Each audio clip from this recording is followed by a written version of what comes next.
계속해서 이번 주 주요 증시 이벤트 짚어보고 시장 흐름 전망해보는 시간입니다. 최근 지지부진한 지수 움직임에 투자자들의 피로도가 많이 올라간 모습인데요. 이번 주는 어떤 종목에 관심을 가져야 할지 이베스트 투자증권 염승환 이사 모시고 얘기 나눠보겠습니다. 어서 오십시오. 네, 안녕하세요.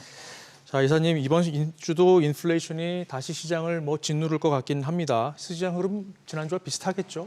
네, 오늘도 그렇지만 이제 지수가 좀 이렇게 크게 빠지지도 않고요, 크게 오르지도 않는 그 흔히 이제 박스권이라고 그러죠. 네. 위아래가 좀 막혀 있는 그 흐름이 좀 계속 이어지고 있고, 사실 이게 위나 아래가 이제 열리려면 뭔가 어떤 좀 변수가 생겨야 되는데 위로 열리려면 뭐 삼성전자라든가 이런 이제 대표 기업들의 주가가 좀 오르고, 또 특히 이제 중국의 뭐 경기 부양책이라든가 아니면 네. 위안화 강세 뭐 이런 것들이 좀 필요한데, 아직까지 위안화는 여전히 좀 약한 상황이고, 뭔가 펀더멘털 쪽으로 뭔가 개선되려고는 하는데 확실히 위가 열리는 듯한 모습은 아직까지 눈에 확실히 좀 띄지는 않는 모습이고, 네.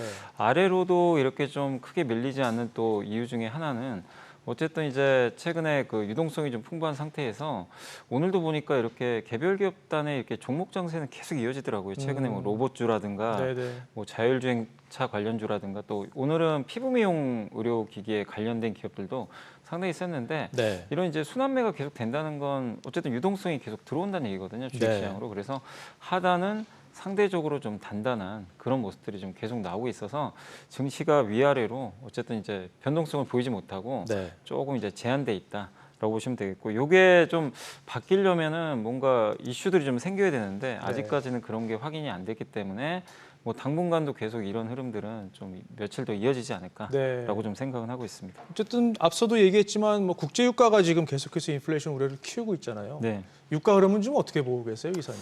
유가가 이제 87달러까지 왔고 일각에서 이제 90달러 돌파하지 않을까 하는 그런 좀 얘기들도 나오고, 이게 유가 오르면 또 미국의 금리를 자극하고, 미국의 금리가 올라가면 당연히 증시도 부정적이지만 우리나라 같은 경우는 또 이 에너지를 수입하는 국가이기 때문에 네. 무역 수지에 또 부담이 될 수밖에 없죠. 작년에 우리나라가 적자 봤던 것 중에 대부분이 또 그 에너지 가격 상승 때문인데, 네. 일단 이런 부분들은 당연히 비우호적인데, 다만 이제 이렇게 생각해 보시면 될 것 같아요. 작년과는 좀 다른 점은, 작년에는 물론 이제 약간의 감사한 이슈도 물론 있었지만 전쟁이라는 그 이제 갑작스러운 이슈가 하나 터졌잖아요. 그렇죠. 그래서 이제 공급 부족이 좀 생겼는데, 지금도 공급 부족의 이슈가 좀 있지만 이번 건은 뭐가 다르냐면 사우디가 의도적으로 좀 조절을 하고 있거든요. 네. 그러니까 원래는 9월에 끝내기로 했는데 연말까지로 지금 감산을 연장했고, 러시아도 지금 마찬가지인 그런 상황인데, 여기에 사실 좀 핵심 뭐냐면 다른 나라들은 동참을 안 합니다. 그러니까 증산이 굉장히 미온적이에요. 그러니까 감산에. 네. 예,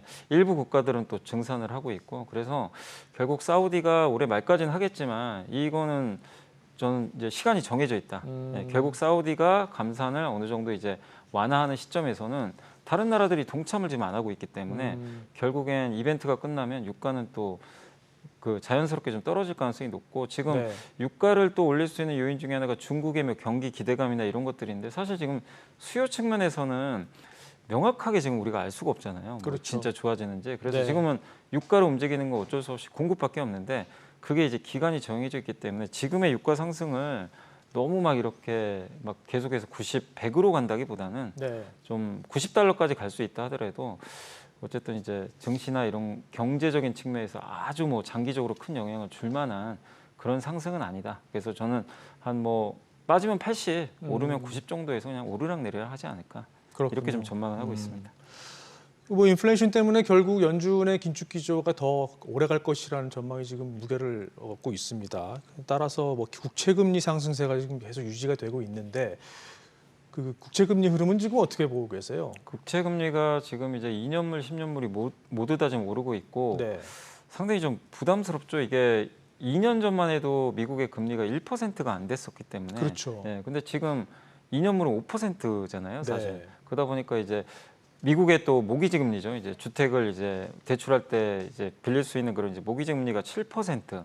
이 상황이기 때문에 이게 미국의 소비에도 영향을 줄 수밖에 없고, 일단 기본적으로 아시겠지만 금리가 오를 때는 주식의 이제 밸류에이션이라고 그러죠. 가치가 할인됩니다. 할인되기 때문에 증시에도 우호적일 수 없는데, 문제는 이게 어쨌든 굉장히 높은 수준인데도 지금 내려갈 지금 기미가 안 보인다는 게 네. 좀 가장 좀 문제인 것 같은데, 이제 아까 말씀드린 유가도 좀 있는 것 같고, 또 한 가지 문제가 얼마 전에 이제 S&P가 미국의 신용 등급을 강등시켜 버렸잖아요. 네, 그 그렇죠. 배경은 결국 이제 부채가 많아지고 있다. 그러니까 네. 미국 정부가 사실 인프라 투자도 해야 되고 앞으로 쓸 돈이 너무 많거든요. 근데 그 방법 중에 하나는 세금을 걷거나 아니면 이제 채권 발행하면 되는데 네. 일단 국채 발행이 좀 많은 거죠. 돈 쓸 데가 많다 보니까. 네. 근데 채권의 발행이 늘어나면 채권 공급이 늘어나면요. 공급 증가는 가격 하락이잖아요. 그럼 채권 가격이 떨어지기 때문에 금리는 정반대로 그냥 간다고 생각하시면 돼요. 그러니까 채권 발행을 많이 할수록 채권 금리는 오르는 거죠. 네. 그러니까 이런 부분들이 일단 이제 그 미국 금리에 어쨌든 이제 위를 좀 여는 그런 요소로 좀 작용을 하고 있는데 이게 어쨌든 좀 당분간 이어지다 보니까 금리가 좀 쉽게 꺾이지 못하고 있고 또 미국이 11월 달에 또 금리 한번 더 올리면 어떡하나 그렇죠. 이런 좀 부담감들이 아직 완전히 네. 이제 해소된 게 아니잖아요. 왜냐하면 연준 의장은 자꾸 얘기를 합니다. 뭐 금리 인상 이제 끝났다 이런 메시지를 주는 게 아니라 계속 여전히 높다.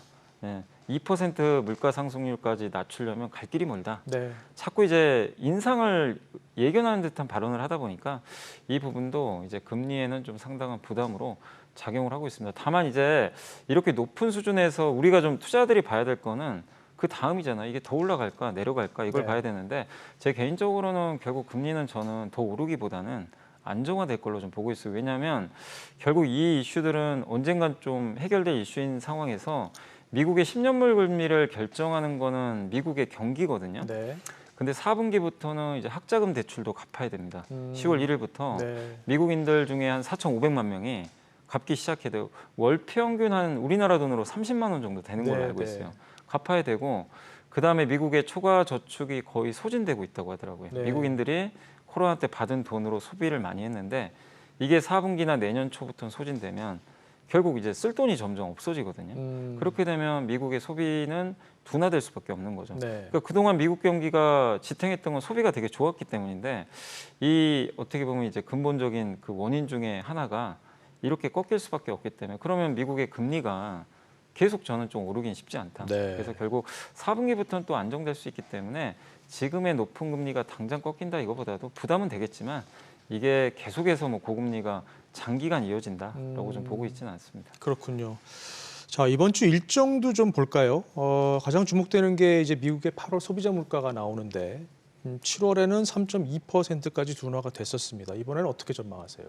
일단은 이번에는 3.6% 정도 일단 이제 헤드라인이죠. 일반적인 소비자 물가 지수는 3.6%까지 좀 반등을 할 것 같고 네. 근원 소비자 물가 지수가 4.7이었는데 네. 조금 내려갈 걸로는 좀 보고 있더라고요. 한 아. 4.4에서 4.3 정도. 네, 네. 그래서 이제 약간 다르죠. 헤드라인은 이제 유가가 들어간 거고 에너지 네. 가격이 포함된 거고 근원은 그걸 뺀 거니까. 근데 지금 이게 격차가 벌어지는 거는 유가가 좀 최근에 오르고 있잖아요. 이제 네. 그걸 반영을 하면 헤드라인 물가는 당연히 오를 수밖에 없는데 이제 아까도 이제 교수님께서 잘 얘기해 주신 게 결국 이제 금리를 결정하는 건 근원 소비자 물가가 더 중요하거든요. 에너지는 그렇죠. 변동성이 크기 때문에 네. 그래서 근원 소비자 물가가 좀 꺾인다면 결국에는 그 미국 연준 입장에서도 부담을 덜 수 있는데 결국 지금 분위기로 봐서는 근원 소비자 물가 지수는 일단 천천히 내려오는 건 사실이지만 4.7, 4.3 이렇게 계속 내려올 것 같아요.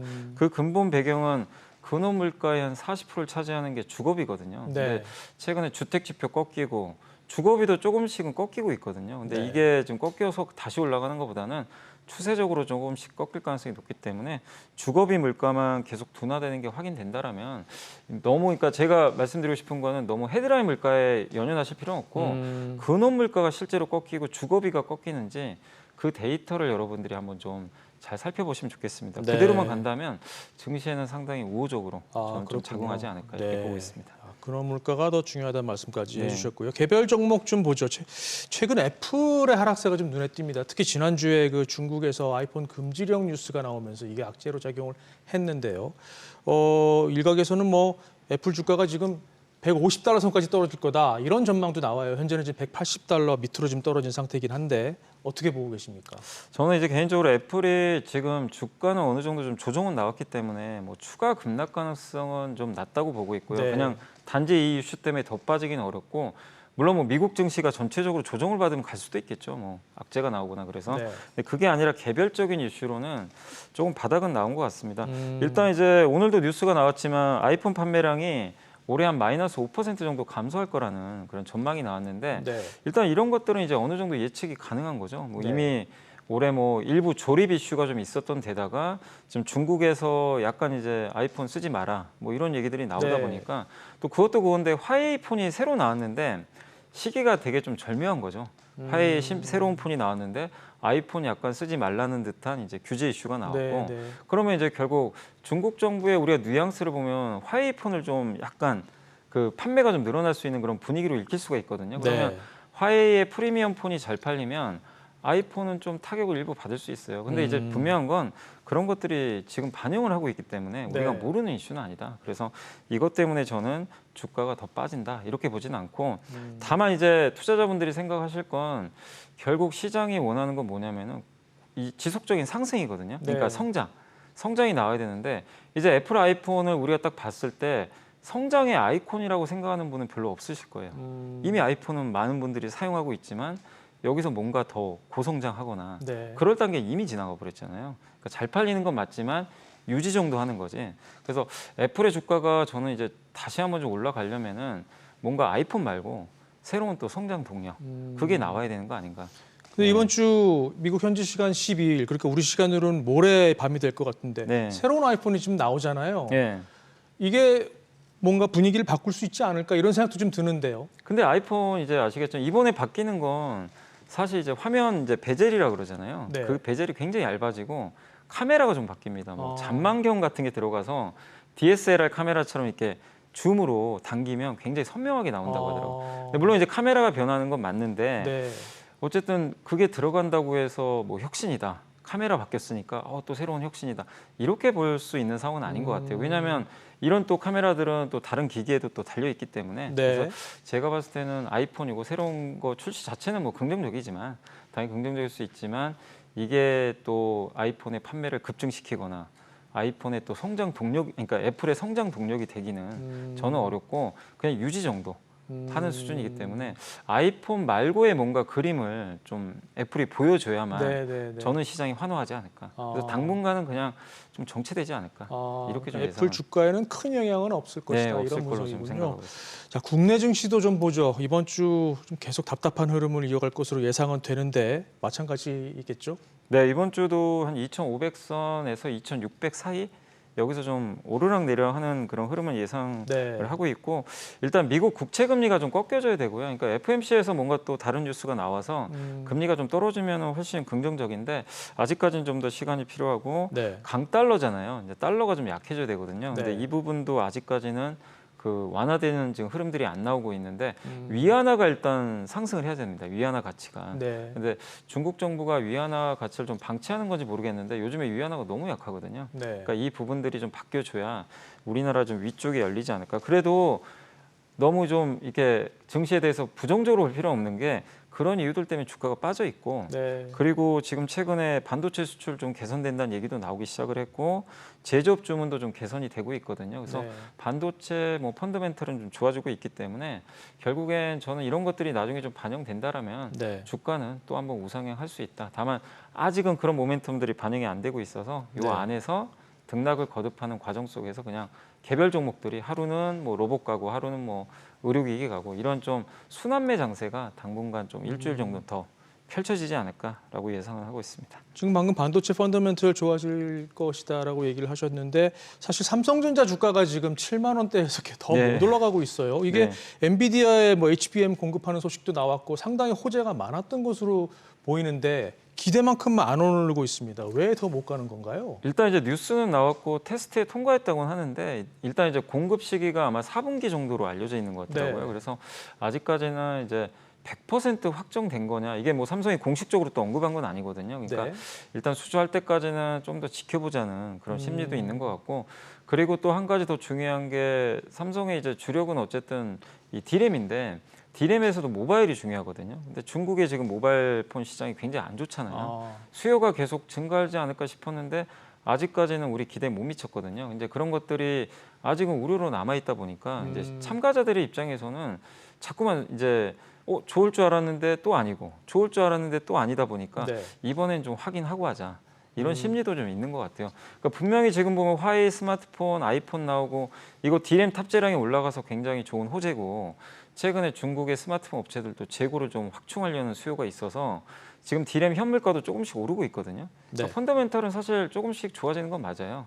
근데 이제 시장에서는 이거 일시적인 거 아니냐 또 이렇게 또 우려를 하는 것 같아요. 그래서 조금 더 확인이 좀 필요하다 보니까 주가는 좀 부진하지만 그러나 제가 봤을 때는 지금 반도체를 여기서 더 나쁘게 볼 만한 그런 이유는 좀 별로 없는 것 같아요. 네. 수요 안 좋은 건 다 아는 사실인데 삼성전자가 지금 감산은 계속하고 있거든요. 네. 공급은 줄이고 있기 때문에 네. 결국 저는 수요는 돌아온다고 생각을 하고 있어요. 그래서 그 시기의 문제지 지금 이 구간에서 삼성전자를 너무 부정적으로 이렇게 바라볼 필요는 없다. 네. 다만 거기에 대한 확신이 없어서 주가가 조금은 더 좀 부진한 상태다. 이렇게 좀 해석하고 있습니다. 더 갈 거로 보시는 거죠? 네, 어쨌든? 저는 긍정적으로 보고 있고 지금 PBR 기준으로 1.3배거든요. 네. 근데 삼성전자가 1.1배에서 1.3배 왔다 갔다 했어요. 그동안 2배.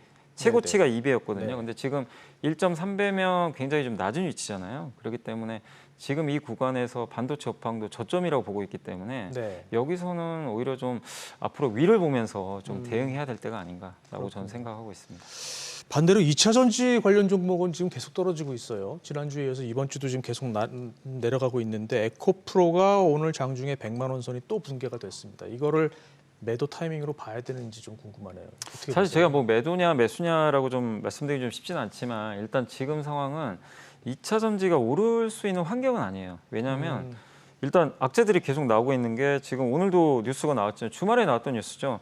중국의 2차 전지 제조 기업인 고션이라는 기업이 네. 이제 미국의 배터리 공장 짓는 걸 승인받았다라는 중국 현지 보도가 있었거든요. 네. 근데 우리가 IRA 법안에 의하면 중국은 미국에 그러니까 못 가는 거 아닌가? 이렇게 생각을 했잖아요. 그래서 이제 우리나라 배터리 회사들한테 높은 밸류에이션을 줬거든요. 네. 왜냐하면 우리나라가 미국의 동무대니까. 근데 자꾸 이런 것들이 진짜로 승인을 받았다면 이게 균열이 생기는 거잖아요. 중국 기업들이 미국에 들어오기 시작을 하는 거니까. 네네. 그럼 당연히 투자자들 입장에서는 우리가 생각했던 시나리오 하나가 뭔가 좀 어긋나기 시작을 하는 거죠. 그래서 이 부분은 미국이 확실히 결론을 내줘야 될 때까지는 좀 불확실한 거예요. 그래서 좀 부담이 될 수밖에 없고 네. 또 거기다가 우리나라가 못하는 배터리가 LFP 배터리잖아요. 네. 근데 일단 일론 머스크도 LFP 배터리를 더 늘리겠다고 했고 중국이 1위인데 중국이 계속 좀 시세를 확장하고 있는데 어쨌든 뭐 LFP냐 NCM이냐 논란은 있지만 분명한 건 LFP가 조금씩 늘어나고 있는 건 또 사실이거든요. 부인할 수 없는 사실이다 보니까 이게 우리나라 배터리 회사들한테 일단 당연히 아직 우리는 못하고 있기 때문에 부담이 될 수밖에 없고 또 마지막으로 한 가지가 이번 2분기 실적이 기대에 못 미쳤어요. 네. 주가는 올랐는데 네. 근데 3분기 실적도 안 좋을 거라는 게 대부분의 지금 평가입니다. 아, 그래요? 그러니까 실적 모멘텀도 지금 없는 상태. 아. 근데 반대로 이제 4분기는 좀 괜찮을 거래요. 그러니까 이제 3분기 실적 발표 끝나면 오히려 좀 저는 주가는 반등할 것 같은데 그게 10월 말 정도 되거든요. 네. 실적 발표가. 그러니까 네. 그때까지는 이게 없어요. 뭔가 모멘텀 자체가. 네. 그러니까 주가 오르고 악재는 좀 있는데 모멘텀이 없다 보니까 저는 좀 쉬어간다. 그래서 2차 전지가 끝났다 이거보다는 지금은 좀 4분기 실적을 좀 기대하면서 조금 약간 좀 쉬어가는 그런 기다려봐야 구간, 되는 기다리는 상황이다. 좀 구간이 아닌가. 그렇군요. 예, 자, 이렇게 마지막으로 보고 있습니다. 간략하게 이번 주 전략 어떻게 짜야 되나요? 계속해서 좀 좋아질 수 있는 업종을 좀 보시는 게 좋을 것 같아요. 지금 좋은 것보다 네. 앞으로 나아질 게 뭔가, 앞으로 성장할 게 뭔가, 네. 요걸 좀 고민해 보시면 네. 저는 답은 쉽게 나온다고 보는데 그래서 반도체 계속 좀 긍정적으로 보고 있고 네. 또 앞으로 성장할 쪽은 저는 자동차에서 전장 부품 있잖아요. 네네. 자동차가 이제 기계에서 전자 부품으로 바뀌니까 그런 쪽에 관련된 기업들은 계속 1, 2년 정도 이렇게 계속 좀 중장기로 접근하시면 어떨까 이렇게 좀 말씀을 드리겠습니다. 알겠습니다. 오늘 여기까지 듣겠습니다. 지금까지 이베스트 투자증권의 염승환 이사와 함께 증시 전망해봤습니다. 오늘 말씀 감사합니다.